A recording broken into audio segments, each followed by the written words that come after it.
Assalamualaikum warahmatullahi wabarakatuh.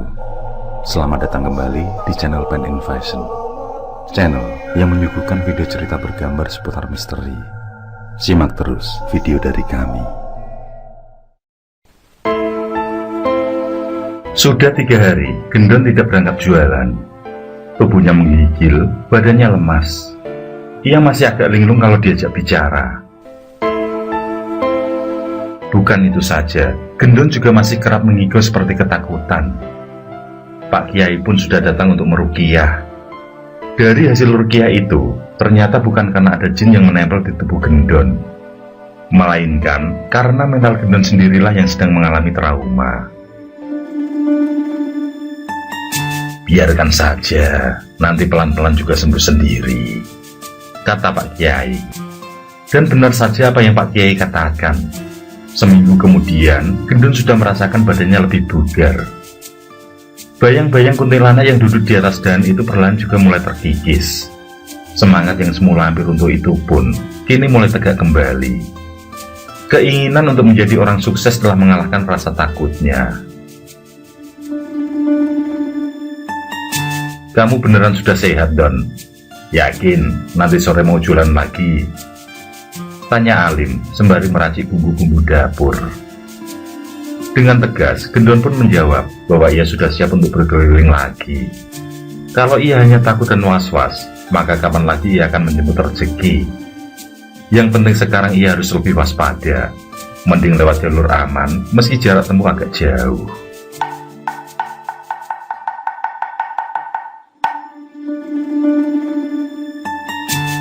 Bunyi bambu yang beradu seakan menggema di sore itu berulang-ulang. Suara khas yang menjadi pertanda kalau Gendon sudah kembali berjualan. Di depan sebuah pos kamling, Gendon memarkir gerobaknya. Ia pun berteriak lantang mengiklankan dagangannya. Mulut dan tangannya saling bersahutan. Somai, somai. Beberapa anak kecil yang mendengar suara itu pun segera merengek pada orang tuanya masing-masing. Tidak seberapa lama kemudian, Gendon pun dikerubuti oleh anak-anak yang terkesan ribut dan terkadang saling berebut untuk dilayani duluan. Gendon tetap melayani dengan sabar.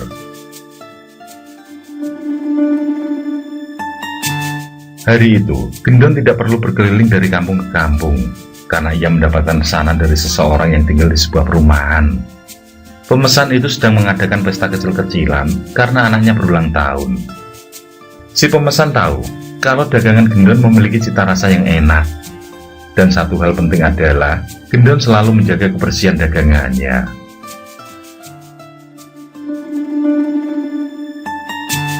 Acara ulang tahun itu memang terlihat sederhana.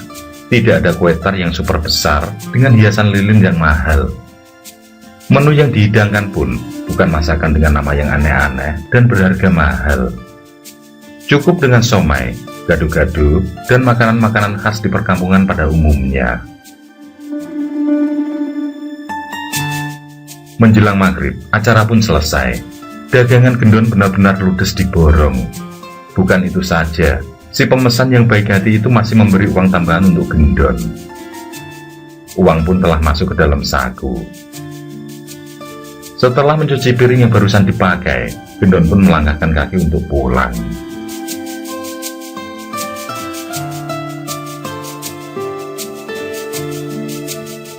Ia masih ingat jalan yang ia lewati tadi, meskipun si pemesan tadi menjemputnya.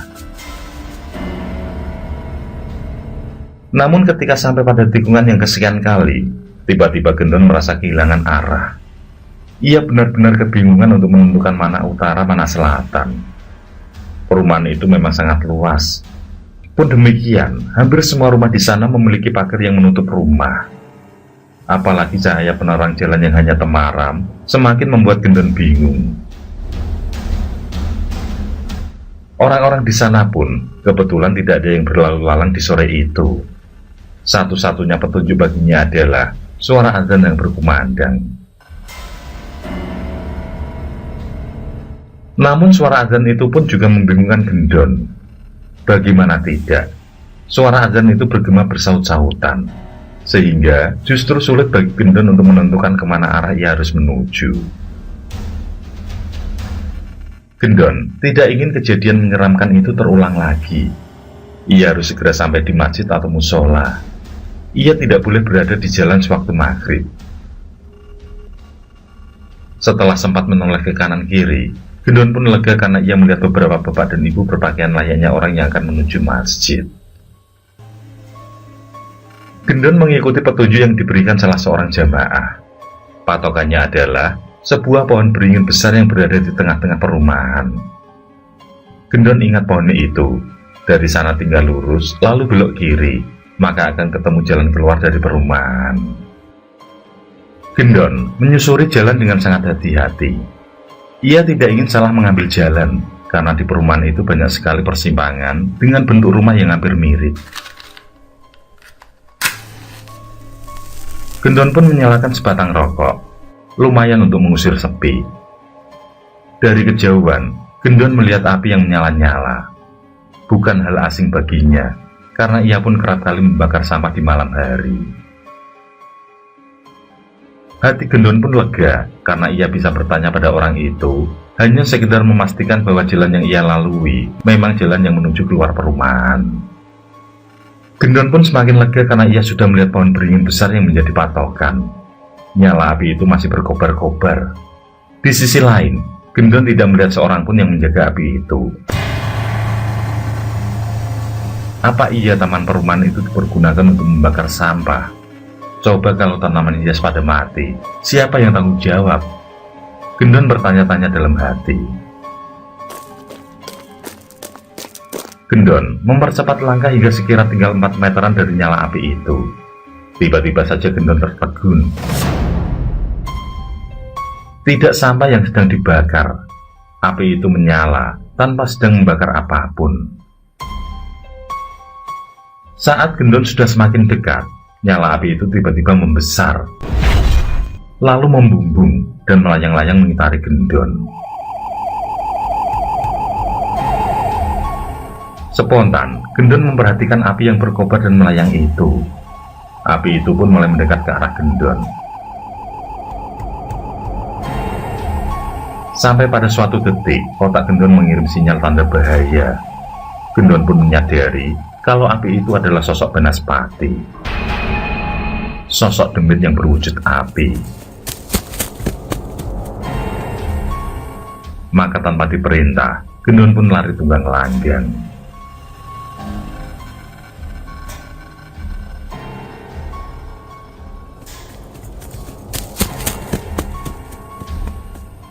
Beruntungnya, ia sudah hafal kemana harus mengambil jalan. Maka meski dengan nafas tersengal dan jantung nyaris copot, sampailah juga ia di pos jaga. Satpam yang berjaga pun segera menenangkan Gendon. Dengan terbata, Gendon menceritakan apa yang terus saja dilihatnya.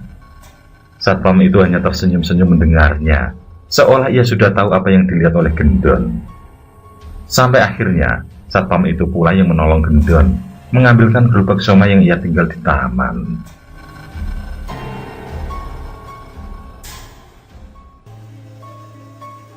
Pagi itu, Gendon baru bisa menyetorkan hasil penjualannya kemarin. Yang mana biasanya Gendon langsung mengembalikan gerobak beserta hasil jualannya, kali ini terpaksa ia menunda setorannya. Sosok Banaspati yang ia lihat di taman perumahan membuat nyalinya sedikit terguncang. Bahkan pagi itu, Gendon kembali merasakan badannya lemas dan menggigil. Setelah menerima uang hasil penjualan itu, Gendon dan Alim pun kembali terlibat obrolan. Sebenarnya, kalau demit aku juga takut, Don. Tapi aku lebih takut sama orang yang mau berbuat jahat. Lihat ini. Alim pun memperlihatkan lengan kirinya. Ada sebuah jahitan sepanjang 10 cm. Luka tersebut Alim dapatkan karena melawan preman yang mau merampok uang hasil jualannya. Beruntung ada beberapa warga yang melihat, sehingga ia ditolong oleh mereka. Preman yang hendak merampoknya pun diajar habis-habisan. Soal demit, aku juga pernah mengalami hal serupa, Don, ucap Alim.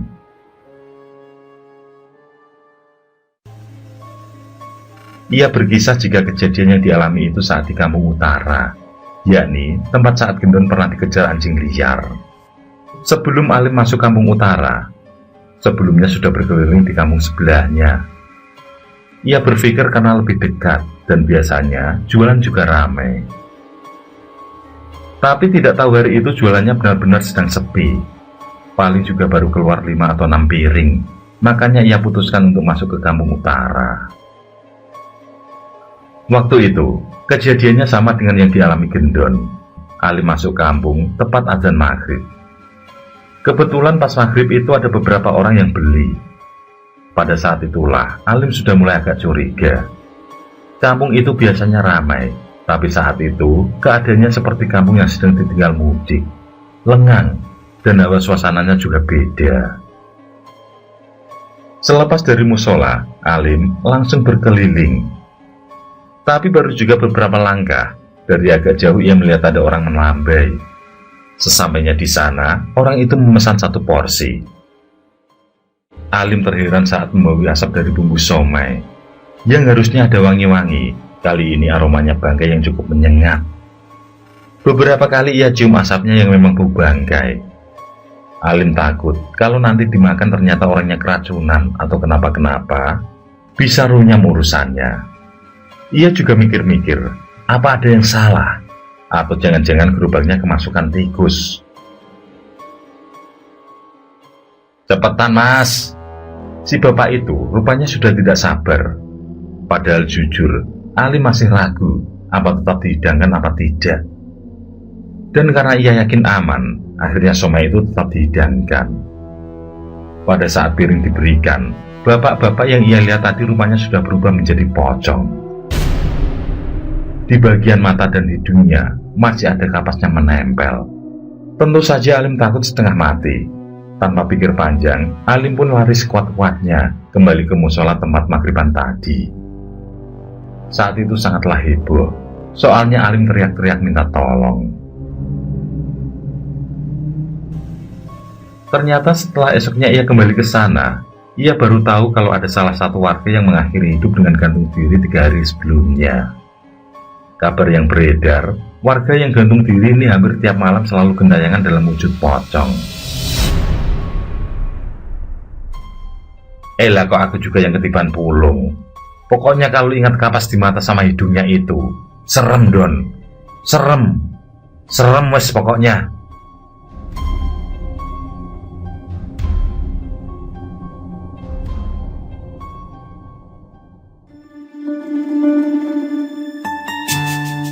Sudah hampir 5 bulan, Gendon menjalani pekerjaannya dengan tekun. Ia tidak ingin menjadi beban mamahnya. Meski kakaknya sudah sukses, namun enggan bagi Gendon untuk meminta. Sedikit banyak adalah hasil keringat sendiri. Gendon pun melangkahkan kaki bersama gerobaknya, bersiap menjemput rezeki. Selepas isya itu, Gendon berhenti sejenak di sebuah pos kampling. Dagangannya tinggal beberapa porsi. Selepas 1 rokok ia akan pulang. Nanti ia akan membagikan sisa dagangannya itu buat mama sama beberapa keponakannya. Mereka pasti senang.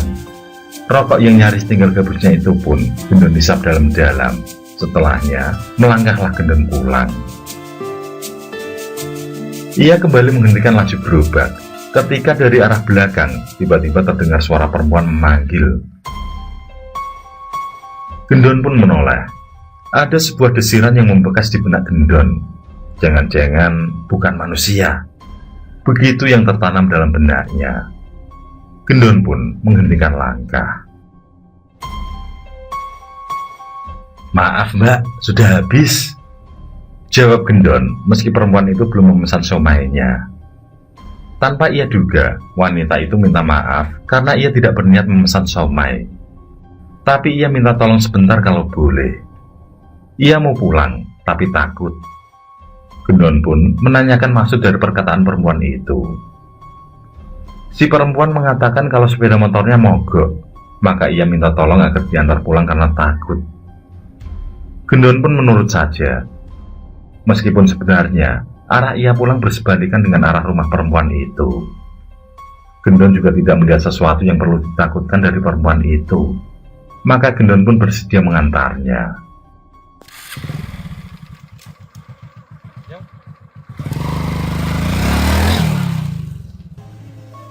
Di sepanjang jalan itu, Gendon dan perempuan yang minta tolong tidak banyak bercakap. Ada rasa sungkan dalam pikiran Gendon, apalagi ketika Gendon melihat wajah perempuan itu sangatlah pucat. Juga terlihat mimik muka seperti sedang mengalami kesedihan. Hanya sebuah nama yang Gendon ingat saat perempuan itu minta tolong. Dini. Nama perempuan itu Dini. Beberapa saat pun berlalu. Gendon melihat sebuah rumah yang di sana terlihat seperti sedang ada sebuah acara. Seperti orang sedang tahlilan, batin Gendon. Sesaat kemudian, perempuan itu menunjuk rumah tersebut dan memberitahukan pada Gendon jika itulah rumahnya.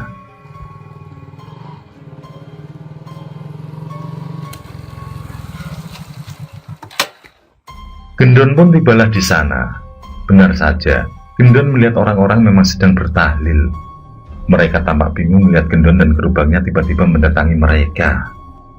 Sampai salah seorang yang mewakili tuan rumah pun menemui Gendon, menanyakan maksud kedatangannya. "Maaf Pak, saya mengantar Mbak Dini."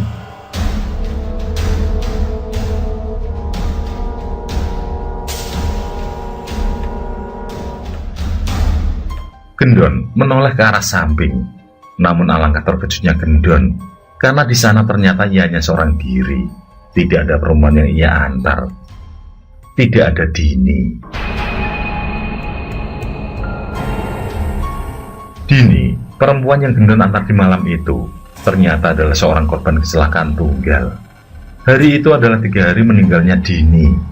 Menurut para tetangga yang melihat kejadian, sepeda motor yang Dini kendarai mengalami oleng karena ia menghindari sebuah lubang yang cukup dalam.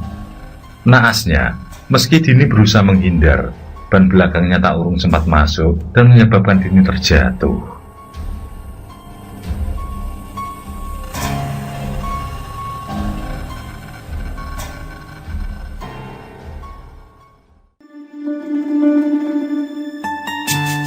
Kejadian-kejadian menyeramkan yang Gendon alami itu rupanya memang menjadi kisah manis yang menyertai perjalanan hidup Gendon selanjutnya. Dalam keseharian pekerjaannya itulah pada akhirnya Gendon menemukan pujaan hatinya. Gendon yang semula hanya ikut bekerja dengan Alim, kini juga berhasil mendirikan usaha yang sama seperti sahabatnya itu. Mereka tidak bersaing, justru mereka saling bekerja sama. Begitulah seharusnya hidup, pantang menyerah, dan selalu saling menolong dalam kebaikan.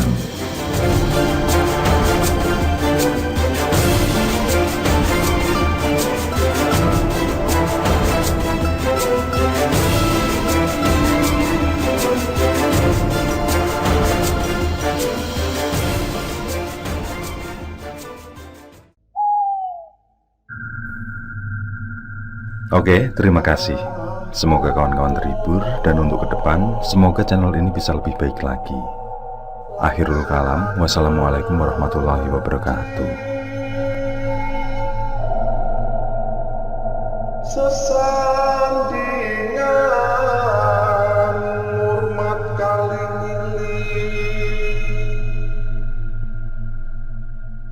lakukan di muka sana.